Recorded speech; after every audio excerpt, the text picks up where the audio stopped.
आज झांसी के राजकीय संग्रहालय में हेल्थ सोसाइटी एनजीओ व राजकीय संग्रहालय के संयुक्त तत्वाधान में कार्यक्रम आयोजक डॉक्टर पीयूष नायक के द्वारा स्वतंत्रता संग्राम सेनानियों के परिजनों का सम्मान व सीनियर सिटीजन एवं समाज सेवियों का सम्मान समारोह आयोजन किया गया, जिसमें मुख्य अतिथि के रूप में डॉक्टर प्रमोद कुमार अग्रवाल, पूर्व IAS अधिकारी तथा विशिष्ट अतिथि के रूप में MA त्रिवेदी व आचार्य हरि ओम पाठक जी कार्यक्रम में उपस्थित रहे, जिसमें कार्यक्रम की अध्यक्षता डॉक्टर SK दुबे के द्वारा की गई। इस कार्यक्रम में वरिष्ठ नागरिकों को माला पहनाकर सम्मान व पत्र देकर सभी को सम्मानित किया गया और अंत में कार्यक्रम संयोजक डॉक्टर पीयूष नायक ने कार्यक्रम में आए हुए सभी सम्मानित सदस्यों का आभार व्यक्त किया।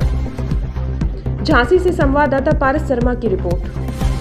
मैं डॉक्टर पीयूष नायक हूँ। आज ये जो मैंने कार्यक्रम किया है वो किया है जो लोग 60 प्लस हो जाते हैं, रिटायर हो जाते हैं, वो अपने आप को रिटायर मानने लगते हैं, उनको ये प्रेरणा देने का काम किया है कि जब भी आपकी उम्र बढ़ रही है आप रिटायर नहीं हो रहे हैं। रिटायर्ड आदमी जब होता है जब उसका हाथ तक चलना बंद होता है। तो आप जब भी जिस समय भी जिस उम्र में भी उम्र के जिस भी पड़ाव में हैं उसी समय आप अपने जीवन को बदल सकते हैं। वहाँ अपने जीवन को किसी भी कार्य में लगा सकते हैं, आप किसी रचनात्मक क्षेत्र में जा सकते हैं, कुछ काम कर सकते हैं। कम से कम इतना तो आप कर ही सकते हैं कि अगर आप पार्क में जा रहे हैं, कोई सीनियर सिटीजन है, कोई इस तरीके के लोग जो उदास बैठे हैं, उनकी उदासी को दूर करो। हो सकता है कि वहीं आपको काम करने के लिए बहुत सारा मिल जाए जी, तो बहुत सारी ऊर्जा मिल जाए। आपके जो दोस्त हैं, दोस्तों को अपना परिवार बनाओ, दोस्तों को एक दूसरे के काम आने का मुझे प्रेरणा देनी है कि सब एक दूसरे का साथ देना शुरू करो। कभी कभी रिश्तेदार काम नहीं आते हैं लेकिन दोस्त काम में आते हैं, तो दोस्तों को एक हम आगे चल के एक प्रोफेशनल ग्रुप बनाएंगे जिसमें कि कंडीशनल होगा कि एक दूसरे की हमें हेल्प करनी है, बिल्कुल। तो जिससे कि आगे समाज को नई दिशा मिलेगी। बच्चे आज उनकी हम ग्रोथ को नहीं रोक सकते। बच्चे तो जब बढ़ रहे हैं, पढ़ रहे हैं, तो वो आगे बढ़ेंगे और वो बाहर भी जाएंगे, तो बाहर नौकरी भी करेंगे, तो उनकी ग्रोथ को हमें नहीं रोकना है। प्लान ये करना शुरू करना है। हमारे जितने भी बुजुर्ग अब अपने आप को समझने लगे हैं, हो रहे हैं, तो हम अपनी ज़िंदगी को आगे कैसे जिएंगे बगैर बच्चों के, तो वो प्लान करना शुरू कर देना चाहिए, क्योंकि हम उनकी ग्रोथ को, बच्चों की ग्रोथ को नहीं रोक सकते, हम नेगेटिव नहीं बन सकते हैं। हमारी प्रेरणा मेन यही है। आज इस कार्यक्रम का उद्देश्य यही था कि हम लोग अपनी सोच को बदलना शुरू करें जी। सोच को बदलेंगे, सब कुछ बदलेंगे। सर, आपको प्रेरणा कहाँ से मिली इस कार्यक्रम करने की? बस ऐसे ही देखता रहता हूँ बुजुर्गों से। मेरे पास एक्चुअली मैं डॉक्टर हूँ, मेरे पास में कई ऐसे पेशेंट आए जो सीनियर सिटीजन है। मैं भारत सरकार में सर्वोच्च पद से रिटायर हुआ, लेकिन रिटायरमेंट होने के बाद मैं और ज़्यादा सक्रिय हो गया जी। और मैंने रिटायरमेंट के बाद भारत की सर्वोच्च लॉ फर्म में पार्टनर रहा, 20 पुस्तकें लिखी। तो मेरा कहना है कि वरिष्ठ नागरिक रिटायरमेंट के बाद बहुत अच्छा जीवन और उससे ज़्यादा सक्रिय जीवन प्रारंभ कर सकते हैं, जैसा मैं कर रहा हूँ। साथ में एक इंडस्ट्री भी चला रहा हूँ, सीख भी रहा हूँ, और ऐसी कोई निराशा की बात नहीं है। लेकिन हाँ, उन्हें मोह त्याग कर वानप्रस्थ में प्रवेश करना चाहिए, क्योंकि रिटायरमेंट का अर्थ है वानप्रस्थ में प्रवेश करना। तो मोह माया को त्यागना चाहिए और बच्चों से या परिवार से ज़्यादा आशा नहीं करना चाहिए।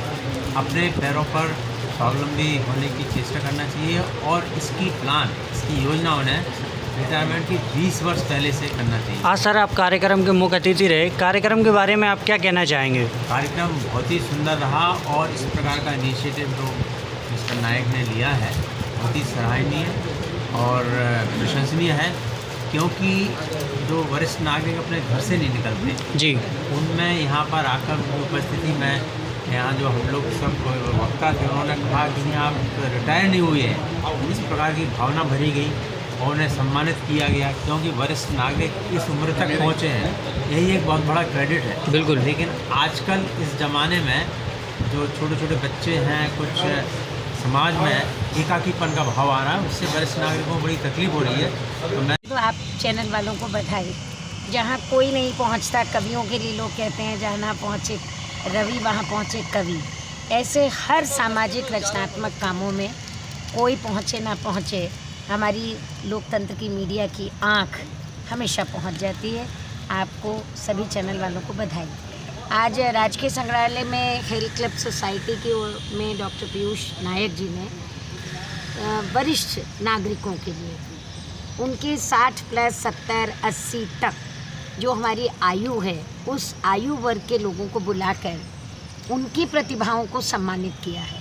जीवन में हम हमेशा युवा हृदय सम्राट बने रहें और युवा अपने आप को कभी भी शारीरिक रूप से उसकी आयु बढ़ती है, लेकिन मानसिक और आत्मिक रूप से वो सदा अपने बचपन से जुड़ा रहे, अपने अतीत से जुड़ा रहे और अपने अनुभवों को साझा करे।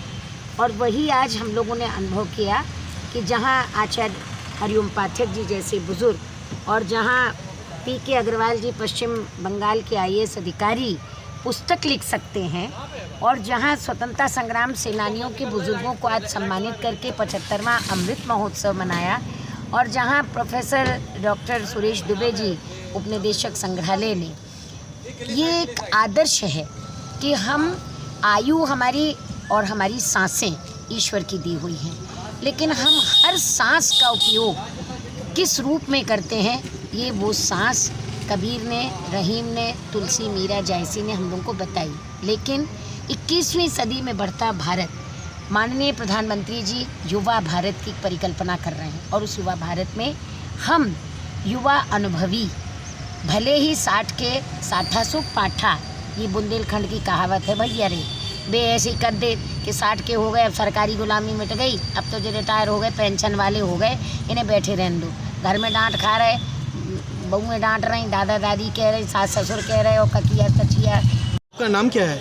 मैं डॉक्टर जितेंद्र कुमार तिवारी आज हेल्थ सोसाइटी के तत्वावधान में राजकीय संग्रहालय में वरिष्ठ जनों को प्रोत्साहित करने के लिए, उनको मोटिवेट करने के लिए एक कार्यक्रम का आयोजन किया गया था और जिसमें मुझे ग्रेट सोशलिस्ट का अवार्ड भी प्रदान किया गया। जी, ये क्या चाहते हैं आप इस कार्यक्रम को लेकर, आज आपको इसमें सम्मानित किया गया है? निश्चित तौर पर डॉक्टर पीयूष नायक जी ने जो ये बीड़ा उठाया है बुजुर्गों को प्रोत्साहित करने का, निश्चित तौर पर बहुत सराहनीय कार्य आपने किया है कि जो हमारे बीच में जो हमारे माता पिता हैं, दादा दादी हैं, वो उपेक्षित ना हो और उनके साथ हम जुड़ें, उनके साथ उनको थोड़ा सा समय दें।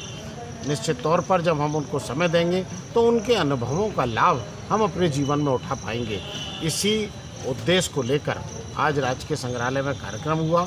यकीनन बहुत सुंदर सुंदर संदेश हमें प्राप्त हुए, बहुत ज्ञानवर्धक हमें संदेश प्राप्त हुए। माननीय सांसद झांसी ललितपुर श्री अनुराग शर्मा जी के OSD हैं, पूर्व अधिकारी ADM रहे झांसी में आदरणीय श्री मिथिलेश त्रिवेदी जी, उन्होंने अपने अनुभवों को हम लोगों के बीच में साझा किया। बहुत अच्छा लगा, बहुत ज्ञानवर्धक लगा कि उनकी बातों से हमें ऐसा लगा कि इस उम्र में भी वो कितने उत्साहित हैं और हमें उनसे सीखने को मिला। और ऐसे तमाम लोगों ने अपनी जानकारियां हमें दी कि हमें हतोत्साहित होने की आवश्यकता नहीं है और हम कैसे अपना सफलता का मार्ग पर आगे बढ़ें, ये रास्ते उन्होंने सुझाए।